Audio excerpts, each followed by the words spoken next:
This show is part of the RetroZap.com podcast network.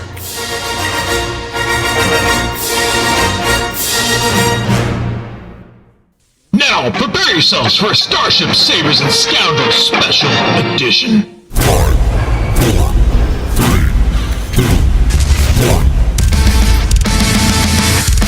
Hello, Scoundrels, and welcome to this Scoundrels special edition. I am your host, Dennis Keithly, and with me is my friend and co-host, Jay Krebs.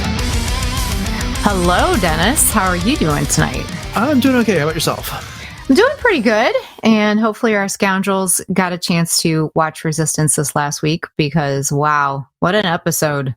Yeah, this one had some heft to it. So before we get any further, I just want to mention that our other co-host and friend Darth Taxus is unable to make it tonight. He had a bit of a conflict, but he will be back with us on our next episode of Starship, Sabers, and Scoundrels. If you are new to Starship, Sabers, and Scoundrels, then let me welcome you to our show and our special brand of Star Wars discussion and fun. You've joined us for a Scoundrels special edition. These are in-between episodes that we think of as Blu-ray extras to our main shows that cover the news and contain other discussion. On this episode, we were reviewing the latest episode of Resistance, which is No Escape Part 1. So this is the first part of the season finale.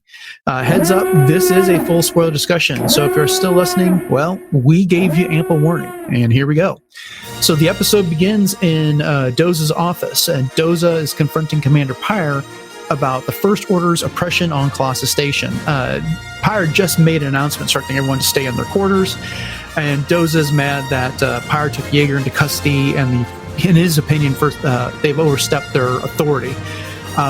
Doza also makes the threat of calling in the Republic and mentioning that he's certain that they won't consider this legal. To which Pyre responds that a couple things. One, we were invited. Two, they're beyond our reach. And three, they're not beyond ours. So what did you think of this entire conversation, Jay? Well, you could just tell that Doza he was furious. He just came storming right in there, and he came right back to Pyre with, your fear and intimidation. And so, he was just, obviously he'd had enough. And I really liked the depth of the animation in this whole scene, too, mm-hmm. with the way that they switch back and forth between Doza and Pyre, especially after the whole incident with 4D, which we'll get to here in just a second, I'm sure. Yeah, and I also like the subtle foreshadowing that was going on here when Pyre says that we're beyond the reach of the Republic, but they're not beyond ours. So alluding to the fact that they've got Starkiller Base ready to go, which of course will be a huge part of this episode come to the conclusion. Definitely. But then, as you mentioned, Pyre orders that Yeager be arrested for insubordination, which seems like an absolutely ridiculous claim, given everything that's going on.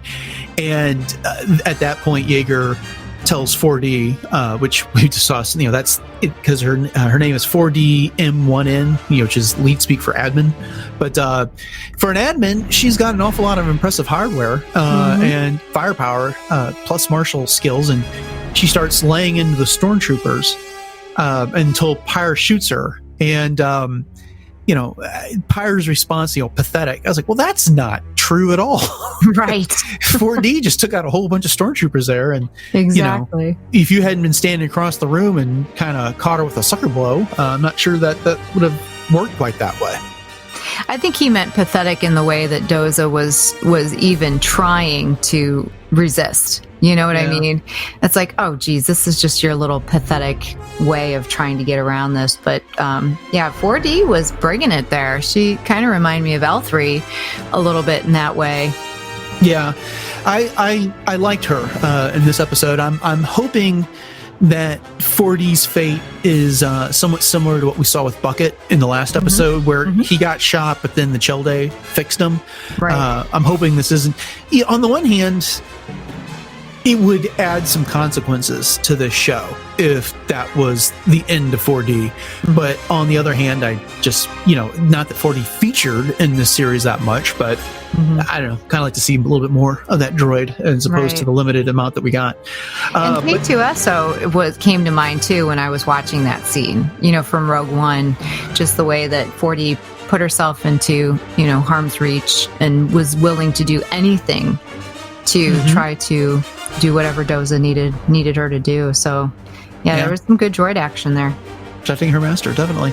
So I guess we'd be remiss if we didn't mention that not only was Doza arrested, but the Aces were arrested as well. And that was more preemptive than anything because, I'm sure they wouldn't stand for their boss having been arrested. And that's at the moment, the most identifiable threat on Colossus Station.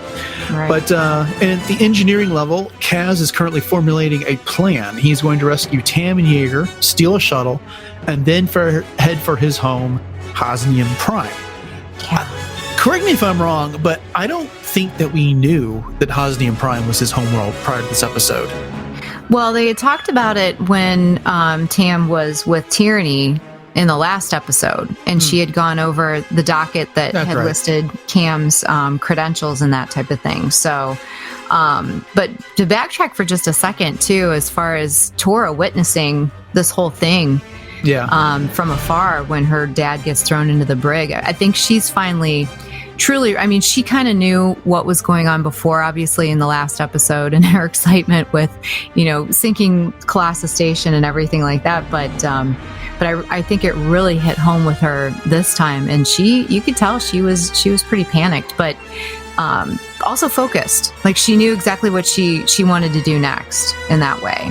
But yeah, this whole thing about talking about going to Hosnian Prime, that really scared me. I mean, because we knew that they were going to be bringing everything from the Force Awakens in with Starkiller Base and everything like that, but we didn't know the full scope of it. And so I thought, oh my gosh, what if they go to Hosnian Prime and they don't end up making it out of this episode? Yeah. So there's a reason why we didn't see them during the Force Awakens of The Last Jedi, but that ends up not being the case, and we will definitely get to that. But so yeah, he mentions that that's the plan, but Nico objects. He says that Colossus Station's their home. They have plenty of friends that are still there that are under lock and key, courtesy of the First Order. And then he, again, kind of picking up on a thread that started a couple episodes ago. He doesn't quite believe that Kaz's father is a senator, and says something to the effect when people are under stress, they suffer delusions of grandeur, which is a nice callback to Return of the Jedi. Exactly, I caught that too. Yeah, and then says, next thing you're going to tell me that you come from a fabulously wealthy family or something. Yeah, exceedingly something wealthy. Like that. The look on Kaz's face was like, yeah. We'll discuss that another time. Sure. So they decide that they're going to go ahead and free their friends and they'll move along. But then the story shifts over to the Aces Lounge where Tyranny is resuming her soft interrogation of Tam. She's playing the role of good cop to the hilt here. She's given Tam an incredibly nice meal, which I think Tam remarked, it's the best food she's ever had. She then presses about Kaz and Yeager again. Tam says, I've told you everything I know. And Kaz is, plays a buffoon, but he's actually very smart. And then, Yeager had nothing to do with this, to which Tyranny responds, I beg to differ, and shows a recording of Yeager confessing and going so far as to say that Kaz had nothing to do with this. I was trying to recruit him into the Resistance, but he refused. Which, if you knew nothing, I suppose is a believable performance, but as viewers, we knew better. Right. Definitely. And, as far as Tyranny is concerned, too, there's a lot of power in a person's name. And the fact that she was calling her by her full first name as well was very personal. You know what I mean? Tam is a nickname, but to call her Tamara, and and of course Tam she wasn't even believing it. Even when she saw the holo, she kept saying, no, he's just saying that. He's lying. He's trying to protect people. He's trying to protect all of us. And, of course, the Tyranny says, do you think Yeager really cares about you? So as you said, she was really playing that card of the good cop, as you said. But one thing about Tyranny too, I didn't even notice this when I told Tracy Canobio. She was the one that posted this on Twitter about Tyranny's scar on her face, and I didn't even notice it at first because I said, well, I was watching it on my little teeny tiny phone and my eyes aren't exactly what they used to be, But I did take a look at that, and she does in fact have a scar on her right cheek. Did you see that? I have not noticed that. Now that you mention it, I will definitely have to look for that. No, I mean it's Tyranny to me has been an interesting character. She's been building this case to try and convince Tam to provide more and more assistance and more help, which is she's been giving her the food, and over this course of this episode, she mentions how she makes an argument that Jaeger and Kaz have essentially betrayed her. They didn't trust her enough. They used her, and then we'll get to a kind of the concluding scene with Tyranny and Tam later. But she really is kind of, she's making statements and she's letting them sink in, and she's letting Tam make some emotional objection, and then she's confronting her with a countervailing fact. Mm-hmm. And so she's really breaking her down, and it's quite a very subtle but masterful technique that she's employed there, and you can kind of see why she's held, and it seems like she's held wide. She's well regarded by Pyre and others there in the First Order, because she's doing a damn good job. Yeah, she really is. So, yeah, and thanks to Tracy for pointing that out, too. Mm-hmm. I'd be very interested to see what the backstory is, because that wasn't just an accident. That scar was very purposely placed, I'm sure. Definitely. So it'll be interesting to see. Yeah. And so, as you had mentioned earlier, we know Tor's been eavesdropping on things, and she sent Buggles to find Kaz. Keep that in mind. Meanwhile, Kaz is headed. His plan is to get to the room where he believes Jaeger and Tam are, which is kind of a sub-level on the tower of Colossus Station. But first, they need to take over a control room. And so we have this kind of funny distraction going on where we got stormtroopers. 3 stormtroopers in some sort of an engineering control room in the lower decks of Colossus Station, and a door slides open and one of the Cheldae is standing there, and he just kind of waves. The door closes, so the first stormtrooper goes out to investigate, and you hear some thuds in the background, and then the other 2 stormtroopers look at each other, and one tries to hail the one that we saw leave and got no response. So they both go out to check. The door closes, and you hear some more beatings, and then when the door opens, you see that Kaz tosses aside a wrench, which reminded me of when Sonara did that a couple of episodes ago. And so they knocked out the stormtroopers, and they've gotten into this engineering control room. But so I don't know. I like. Sorry, was it Kaz or Niku? I thought it was Niku that threw it aside, because he kind of nonchalantly tossed it and said, "I hope there are no more stormtroopers because they are very difficult to deal with." And he just kind of throws it. So I was thinking it was Niku, but maybe it was Kaz. Yeah, it was Kaz who threw it, and then Niku followed him into the room and mentioned that it was the difficulty with dealing with the stormtroopers. Yeah. Which I guess is a statement on stormtroopers in general that Taxus has brought this up in the past, and we've discussed it, that what are they there for? They got these helmets that don't seem to offer really any protection. There is a bit of an inconsistency in this episode, because when the 2 stormtroopers head out into the hall to find out what happened to the first one, someone throws the first stormtrooper at the 2 of them, and then later Kaz and Tora are talking about how hard it is to move stormtroopers as they're trying to drag one into a closet. Right. Yes. So anyway, just not a major nitpick, but there it is. So once they are in the room, Kaz's plan is to use CB-23 to swim up to the tower and get to that location where he believes Jaeger and Tam are being held. Of course, he doesn't know that Doze has been arrested, and he doesn't know that Tam's not actually being held there. And so he puts on that breathing mask, and him and CB-23 head out into the water. And he's got a radio communication going with Niku, and Niku's assigned them code names of Blowfish 1 and Blowfish 2. Which Kaz was not very happy about. He was just very annoyed with that. Right. Now, as they swim by, there's an old guy sitting at the bar having a drink. And when he sees him swim by, he just kind of looks at his drink and shakes his head. And then later, Kaz and CB-23 come swimming by as they're trying to avoid some scuba troopers. And he does it again. really have a problem with this, but this scene made me wonder, do they really know who they're marketing this show for? Yeah, true.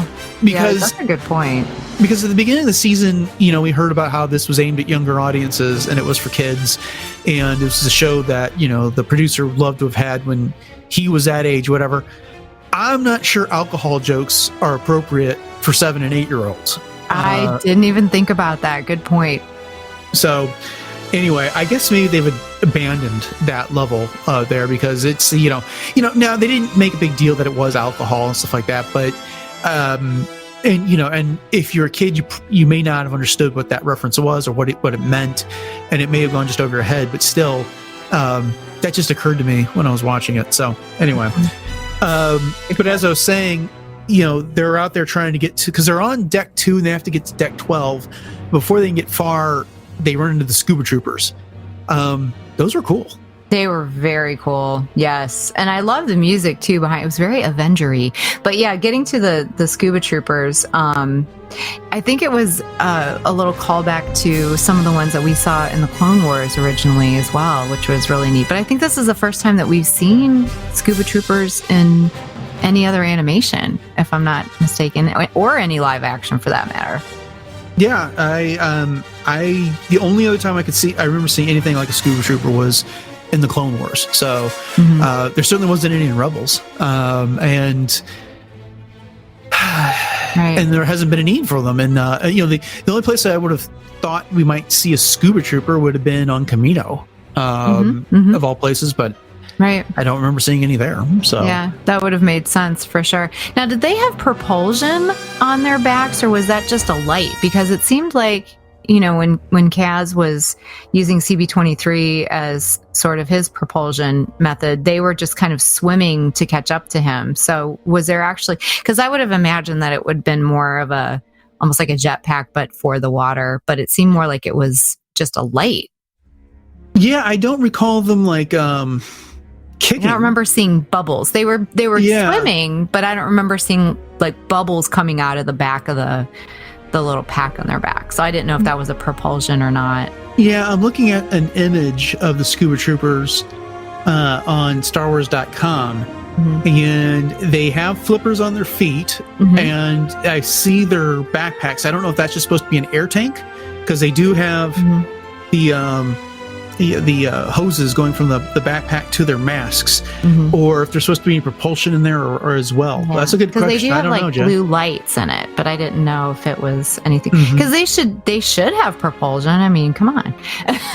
Yeah, that would only make sense. It would be much more efficient. But I didn't even think to note that when I was watching. But they do force Kaz and CB-23 to head back to deck 2.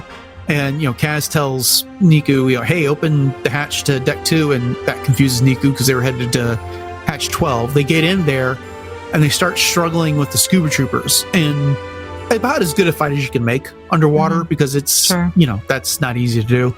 And then Kaz wants Niku to pressurize that corridor to flush the scuba troopers out, which leads to Niku, Kel, and Isla trying to hit every button on the panel that they're working with, trying to get that working. So lights are going out on the station, power is going on and on in the station, doors are opening and closing, and finally they get it figured out.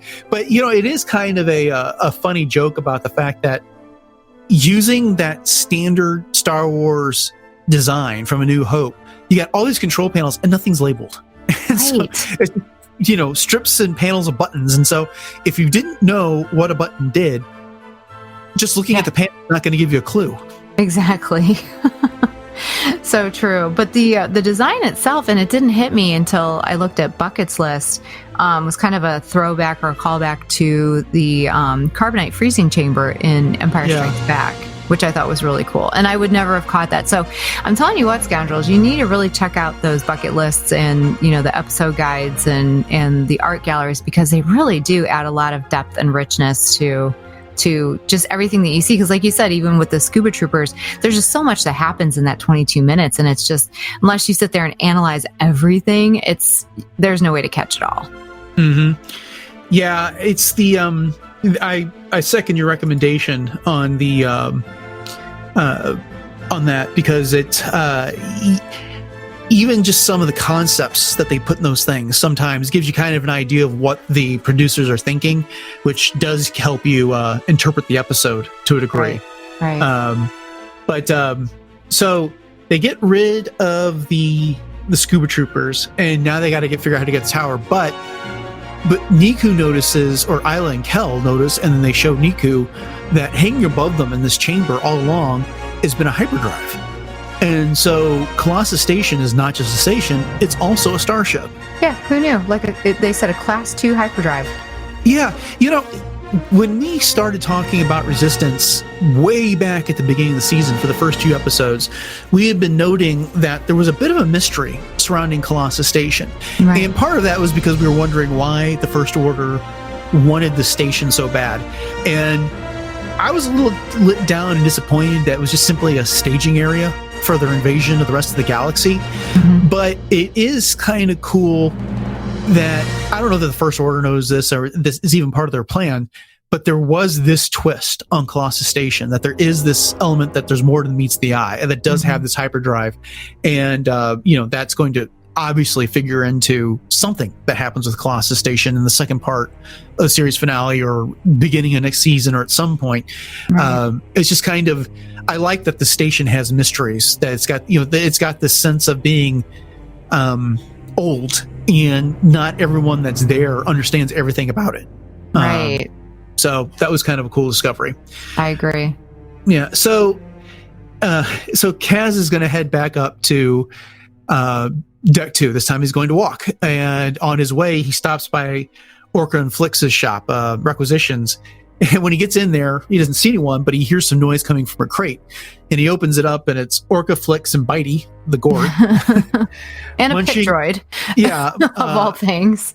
Munching on puffer pig bacon. And so Orca and Flix have this plan that they're going to escape from Colossus by waiting in this crate that has a shipping label that is supposed to go to Flix's mother's place.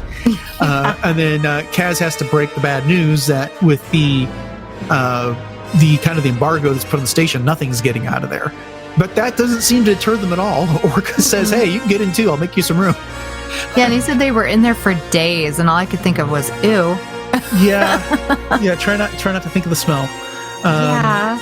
I'm telling you what, these two are like the odd couple to me. I've said it before, but they totally remind me of the incarnation of the odd couple. Yeah.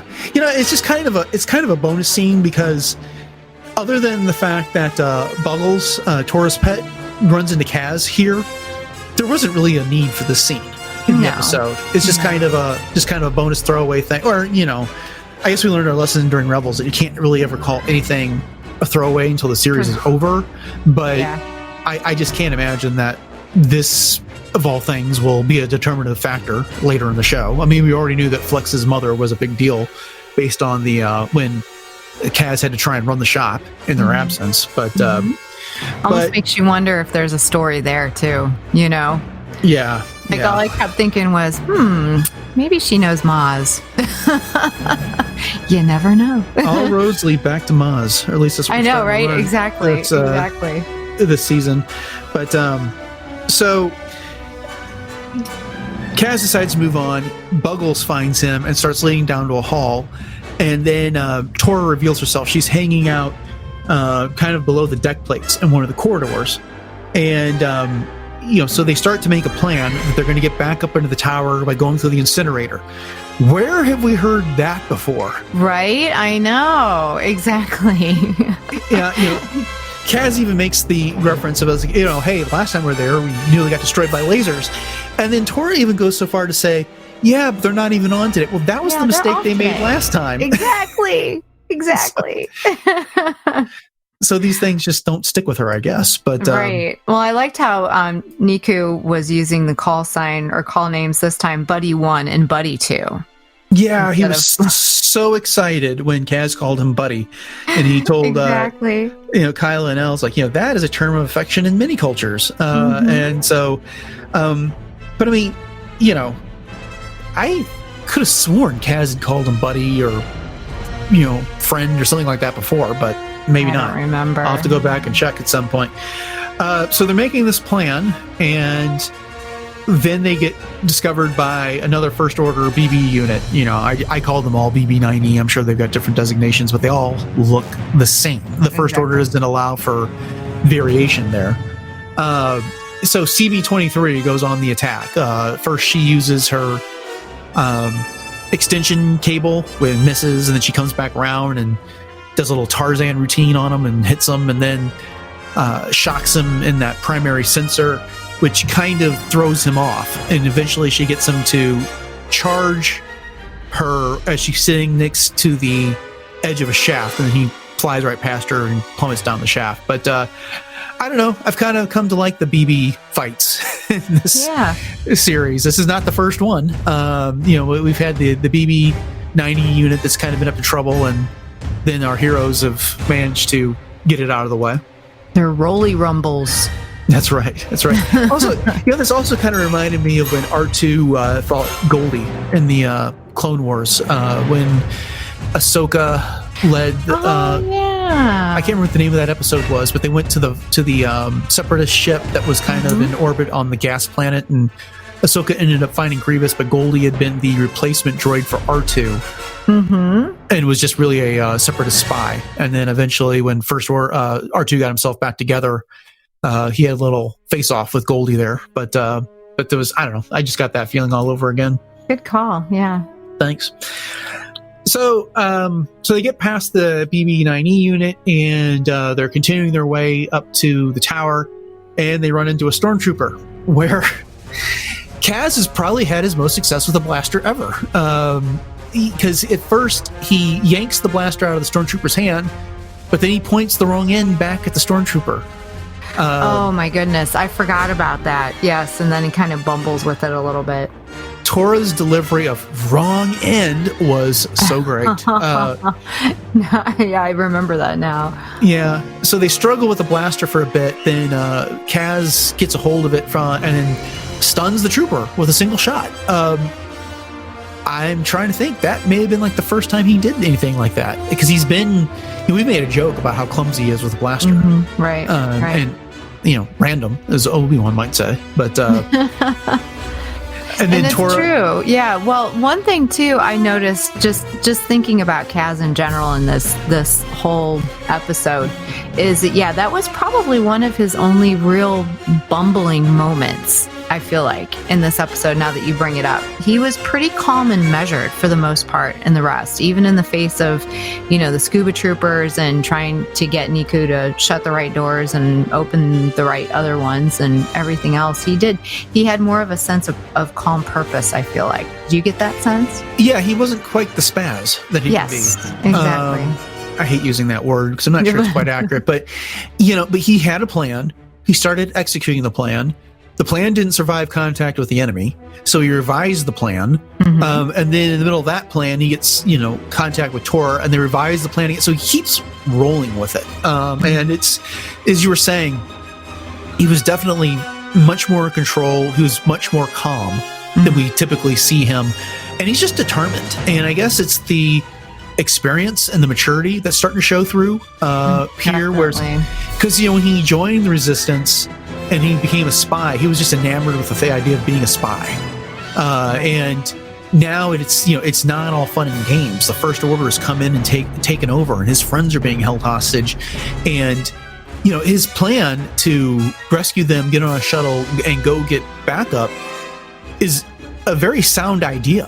But it's not working, but it was still a sound plan, as opposed to wanting to do the, I am going to clear every last stormtrooper out of this station, no matter what it takes type of a thing. And so I like the way he's been handled. Definitely. His character development's definitely come a long way. I think at first he was excited to do what he was basically thrown into doing, but he really didn't have a sense of problem-solving ability to him at that point. He'd always been kind of told what to do and where to go, and just from sort of that privileged upbringing. And so he's had to do a lot of problem solving, and he's had to do a lot of critical thinking, especially here as of late, and it shows. Yeah. Definitely. That's been one of our criticisms, is that no one ever taught him how to do all these things that they're asking him to do. No one ever taught him how to be a mechanic, so he couldn't exactly blend in as a good mechanic. No one ever really taught him how to be a spy, so he's just kind of, Poe just dumped him there. As much as I like Poe Dameron, he didn't exactly do Kaz any favors. No, with not. That. And so he's kind of had to figure out as he went along, and sometimes I guess you could say experience is the best teacher. I'm not sure that spying is the activity you want to throw someone into the deep end and hope they learn how to swim. Right. But so they've Tor did get one last dig in on Kaz, that was almost impressive after he shot the stormtrooper. I like that one. I like the rapport that those two are developing over the course of the series. But further on the way to the tower, they notice that there are fewer stormtroopers around and fewer people in general. And then they overhear one trooper say, Starkiller Base is finally operational. To which Kaz remarks, well, that just sounds like the worst thing in the galaxy. Right. And this is, so Hux gets shown on a hologram, and a bunch of stormtroopers are standing around watching him deliver his speech. And Kaz keeps getting distracted by this, even though Tora keeps prodding him to, we gotta go, Kaz, we gotta go. And so they sneak past all the stormtroopers and they get to the other end of this room because, again, the stormtroopers are absorbed in Hux's speech, which is the speech he gives from Starkiller Base right before they fire the primary weapon. And so when Hux finishes his speech, the angle switches over to Starkiller Base as it fires, and then the beam splits up, it takes out a few moons, and then Kaz is just stunned with disbelief, and then we see a planet that gets impacted by the beam and explodes, and that's where Kaz asks CB-23 what system was that, and she confirms that it was Hosnium Prime, to which he responds like, my home, my family. And I'll do credit there. The acting was spot on. The delivery of that line was fantastic. You could just hear the anguish in his voice. And that's where the episode ends. I mean, it's just kind of a, we knew it was coming because we've seen The Force Awakens, but the impact that it had on Kaz, the decision to make his home planet be Hosnium Prime, and to give us that, he now has something in common with Leia. Definitely. I thought the exact same thing. And I have chills just sitting here thinking about that scene. And just Sean just did such an amazing job with that, because it does give true credit to a voice actor when you can feel the emotion through an animated character. You know what I'm saying? And yeah, it was, oh, wow. And it just the chills of seeing Hux in an animated form as well. And the fact that, if I'm sure you watch Bucket List, but they were speaking to the animators, and that they basically had a very measured purpose to making sure that scene followed the exact pace of what you see in the movie, which I thought was incredible, because sometimes with animation things go at a different pace, and so this really truly tied it in the perfect way. Yeah, they did a fantastic job with that. We knew it was coming from the mid-season trailer, which we talked about on a previous episode, and and we've been waiting for it. I kind of expected it to come a little bit earlier in the season, and the timing makes sense that they really can't do much with this show post The Force Awakens, because it's the same time as Last Jedi, and they're kind of saving, I think, that time period for later in this year when we actually get closer to Episode 9. We know more about Episode 9, but to put it here and make it, pardon me, and to make it a cliffhanger moment was just incredible storytelling. I really like the way that they pulled that off. Definitely. And I'm really eager to see next week's episode and how Kaz rebounds from this and completes his mission. I can't imagine he's not going to be successful. It wasn't until season 1 came out and they kind of had this all planned out that the show was renewed for season 2. So I'm assuming that the finale next week is going to have some sort of a definitive ending point, that if we never had another episode of Resistance, it would have been satisfied. We would have known what was going on and not had to wonder or have any conjecture about things for some time. But they've really set us up for an amazing final episode. They really have. And it makes me wonder too, with the holo and the destruction and everything, if Tam was exposed to this at all. That's a good point. You know, we kind of blew past the fact that they Tyranny also made her an offer. And towards the end of this episode that, you know, she hates to see Tam's potential wasted. And, you know, she mentions like, you know, we know you want to fly. And Tam says like, yeah, I feel most comfortable in the air. And it's like, well, you know, join us and we will see to you. The First Order will see to it that you do. You know, she doesn't use the word pilot, but essentially the promise is there that we'll make you a pilot. We'll help you realize that dream. I don't think Tam didn't agree, but she seemed to be considering it. I don't think Tam understands what she's getting herself into. Should she take them up on that offer? No. Right now, Tyranny is buttering her up to get what she wants, which is information about Colossus, information about Kaz, Jaeger, and everything else that's going on. But once Tam is not really of any use, sure, she may be thrown into the First Order program, but I don't expect her to get any special treatment beyond that. Right. Well, you know, too, it didn't help as far as, well, it actually helped Tyranny's cause that Tam saw Jaeger being transferred. And she was angry. I mean, you could tell Tam was ticked, and she's just like, how could you? You lied to me about Kaz. And Jaeger is just pleading with her and, you know, don't listen to her. Don't listen to her. It almost reminded me a little bit of when, you know, in Empire Strikes Back, when Leia's trying to tell Luke, it's a trap, you know, and he's being, you know, whisked away very forcefully. But I think that kind of also helped Tyranny's cause, like I said, to sway Tam a little bit more too, and seeing what was going on. But was that Doza in the same cell with Jaeger? Yeah, is that what I'm understanding? Okay. Yeah, it was, Jaeger, I'm not sure where he was, but when they finally brought him to a cell, Doza was sitting in there. That's where he was transferred to. Yeah, and so Doza agreed. It was like, you know, Jaeger, and so we didn't really get much conversation between the two. I wouldn't be surprised if they were planning something or, you know, talking about how they might get themselves out of the situation. But yeah, and that's another thing too. Why would you put your top spy that you suspect with the leader of the station, who is obviously not happy with you?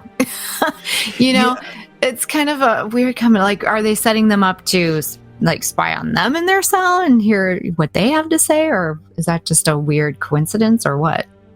Well, I mean, the out of universe explanation is probably just the needs of the plot. The in universe, obviously, I think is just Colossus Station may have limited brig space, for that matter. I mean, the First Order was hiding people in transport containers, you know, Aunt Z, Hype, and Grievel, the little character. And right. So, you know, maybe they just don't have other places to put them, and so that's where they're putting. I mean, you know, we saw them. What's his name? Jace Recklin. You know, we saw some of the other characters getting escorted by stormtroopers to elsewhere in this episode as well. I mean, it's just such a ridiculous situation that the First Order is even pretending that they're there for security at this point, because who hasn't been arrested at this point or had something confiscated? But you know, they come and they take it over. They've got what they want. They have no need for the citizens of the station, and you know, and so they're not even pretending anymore. They just had to buy themselves enough time to get enough stormtroopers and TIE fighters on the station. They've done that. They've taken over. So. All right. Well, I think we've about come to the end here. So why don't you give me your final thoughts and a grade on this episode? Well, wow. I mean, this is definitely everything that we'd been hoping for in Resistance all season, I feel like. And, you know, of course, we knew that it was tied together with Force Awakens, and we knew that this was going to be coming, but to see it actually happen is just, like I said, just gives you the chills. And just to think about the fact that while this is going on, you know, we've got Finn and we've got Rey and we've got Kylo Ren and Han and Leia and all the other things that are transpiring at this point. And, you know, the fact that, you know, that Leia's watching this whole scene unfold as well. And just that whole feeling. And I appreciate the character development. I appreciate the plot devices that were used. I think the animation in this was absolutely gorgeous.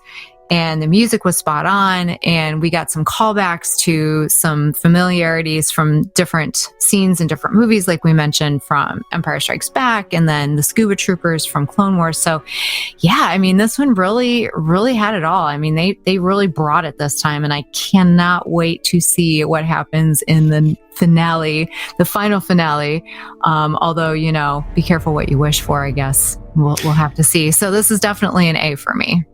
Yeah, you know, you just made me realize something. We've been talking about Hux's appearance in this, but the fact that Hosnian Prime just got destroyed meant that Finn, as you were saying, Finn and Rey and Han are on Takodana, and they've just had their conversation with Maz Kanata. Exactly. And Rey has run off. She's, she's kind of sworn everything off.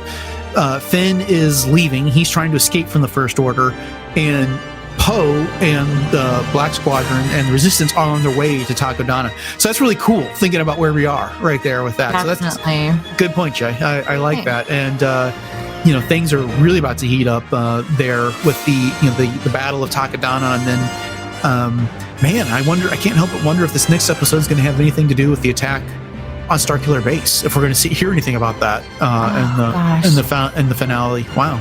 But or maybe see the Falcon. Ooh, oh boy, something.